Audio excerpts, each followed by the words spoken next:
Bentuk globalisasi atau aspek-aspek di kehidupan kita yang terglobalisasi. Yang pertama adalah ekonomi.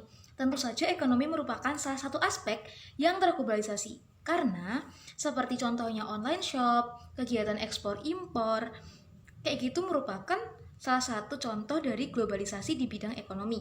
Yang kedua adalah ilmu pengetahuan dan teknologi.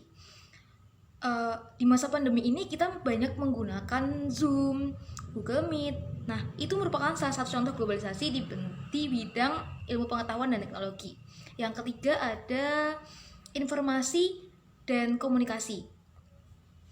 Ya, seperti yang kita tahu, informasi di era globalisasi ini tuh selalu berjalan, selalu update tiap menitnya. Seperti kita scroll-scroll timeline Twitter, itu kan informasi selalu bergerak ya guys. Nah, itu merupakan contoh globalisasi di bidang informasi dan komunikasi.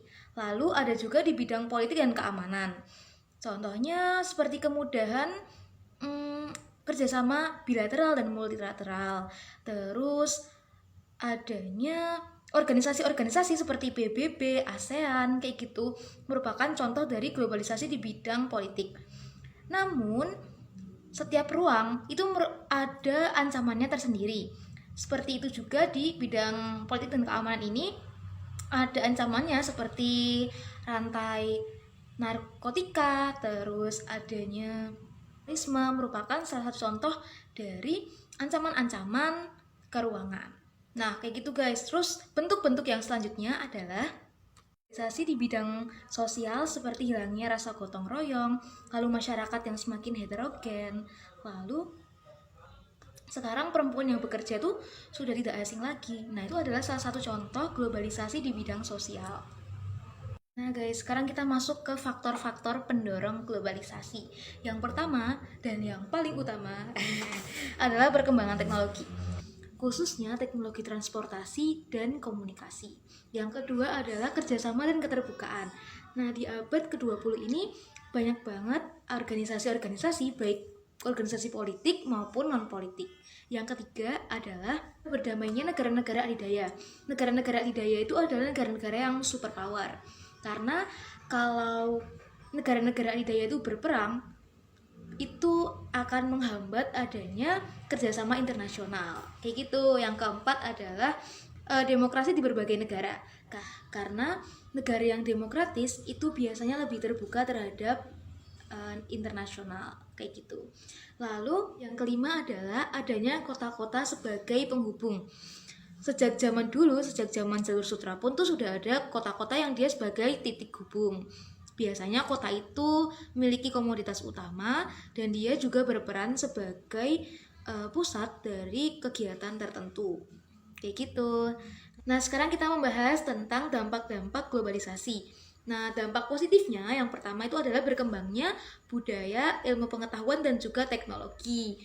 Sekarang budaya dari daerah-daerah itu semakin berkembang dengan adanya YouTube, dari TV gitu kan, kita lebih mengenal budaya-budaya daerah lain kan ya guys. Nah kayak gitu. Terus yang kedua juga adanya perkembangan di sektor pariwisata. Karena sekarang transportasi juga udah mudah, komunikasi udah mudah. Nah itu tuh mengembangkan juga di bidang pariwisata kayak gitu. Karena sekarang itu kita scroll Instagram gitu, terus yang muncul tuh kuliner Jogja semua guys. Kalau di ituku eksplorku, jadi itu aku pengen ke Jogja, ajak aku dong. Nah yang ketiga juga komunikasi itu semakin mudah, semakin cepat juga.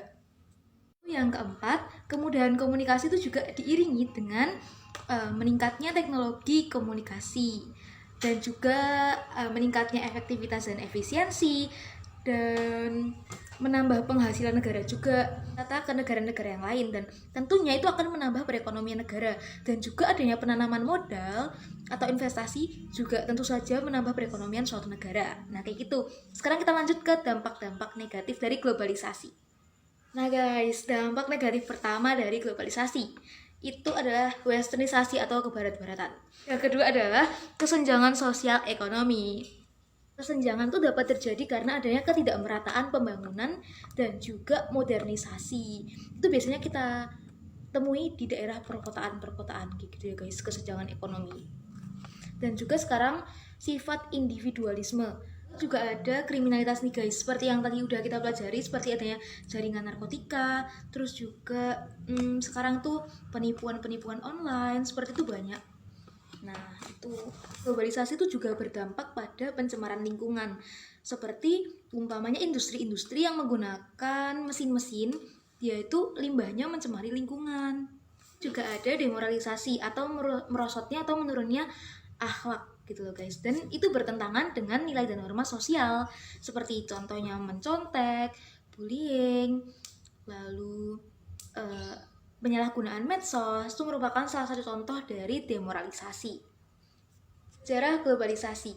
Nah, kan globalisasi itu sudah terjadi sejak lama banget, sejak adanya jalur sutra. Namun baru dikonseptualisasikan atau baru dinamai itu pada tahun 1985 oleh Theodore Levite.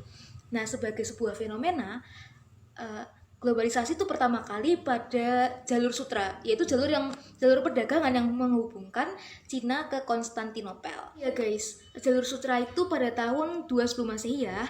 Terus juga globalisasi kedua itu pada abad ke-15 Masehi pada saat masa eksplorasi itu. Orang-orang Eropa bereksplorasi, jalan-jalan, itu adalah globalisasi kedua. Nah, itu adalah sejarah dari globalisasi. Materi kita sudah selesai sampai di sini. Jadi sumber-sumber yang aku pakai itu dari Zenius Education, terus dari PowerPoint yang dari guru aku, terus juga dari buku IPS kelas 9 yang ini. Oke, jadi sampai di situ dulu. Sampai jumpa di pertemuan yang berikutnya. Semoga bermanfaat. Dadah!